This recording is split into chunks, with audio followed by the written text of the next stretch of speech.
தைரியத்தை சொல்லிட்டு எதுக்கு சார் பேமெண்ட் அரெஸ்ட் பண்ணுறீங்க? எனக்கு நான் டெரரிஸ்டா அரெஸ்ட் பண்ணுறீங்க. நீங்கள் அம்மா சொன்னாங்க எதுக்கு சார் உங்கள் விளக்கத்தை சொல்லிட்டு போங்க. நீங்கள் ஒரு ரீசன் சொன்னீங்கல்ல, நீங்கள் ஒரு ரீசன் சொன்னீங்களப்பா, ஒரு இடத்துக்கு போகிறேன்னு சொன்னீங்கல்ல, அதுக்கு ரீசன் வந்து இன்ஸ்பெக்டர் சொல்லிட்டு போங்க. நீங்கள் சொல்லி அப்புறம் வாங்க வந்து சொல்லிட்டு போகிறீங்க. என்ன சார் உங்களுக்கு பிரச்சனை இருக்குது? நான் ஏன் சார் பண்ணுங்க நீங்கள் மாவட்டத்தை அரெஸ்ட் பண்ணுறீங்க? எதுக்கு நான் அது பண்ணீங்க? இதுதான் இருக்கேன் காலையில் சார் வந்து உங்கள் ரீசன் சொல்லுங்கள். அவட பெர்மிஷன் நீங்கள் கிளம்பி வர சொல்லுவாங்க. நான் காலேஜ் வரவே இல்லையே. அவர் வருவார். அப்போ நான் வரணும். அப்போ எனக்கு பிரச்சனை எங்கள் மாவட்ட அரசு அது பிரச்சனை எனக்கு. நீங்கள் மாவட்ட அரசு போனாங்க வண்டியில் இருந்து சமைப்போம். உள்ளே போங்க. வண்டி ரெடி நான் சொல்லிட்டு நல்லது கிடையாது. நீங்கள் பண்ண கிடையாது அதெல்லாம் வாங்கக்கூடாது. நீங்கள் சொல்கிற லாஜிக் இருக்கா? நான் வெளியே போய் உரிமை இருக்காது எனக்கு. வெயிட் பண்ணுறேன்.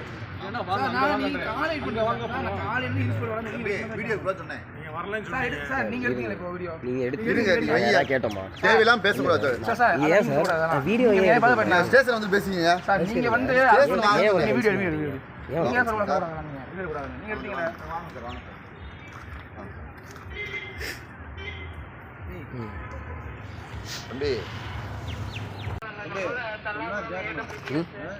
இல்லை சார், அவங்க ப்ரிவெண்ட்டுக்காக நாங்கள் வீடியோ எடுத்தாங்க, நாங்களும் எடுக்கிறோம், அவ்வளோதான். எதுக்கு இப்படி பண்ணுறீங்க? எதுக்கு இப்படி பண்ணுறீங்க? மரியாதை கொடுக்காமலாம் இல்லை சார். அந்த சார் வேறு எஜுகேட்டட் ஸ்டூடெண்ட், நான் ஒன்றும் மரியாதை கொடுக்காமலாம் இல்லை.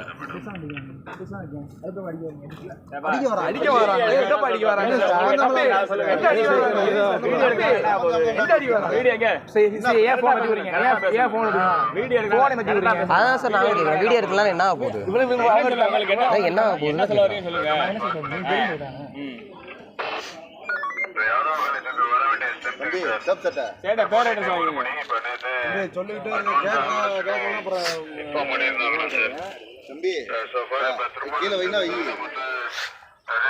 என்ன நடக்குன்னு எதுக்காக புரியல. என்ன நடக்குதுங்க? ஒண்ணுமே நடக்கலையா? உன்னை தான் கேட்டுட்டே இருக்க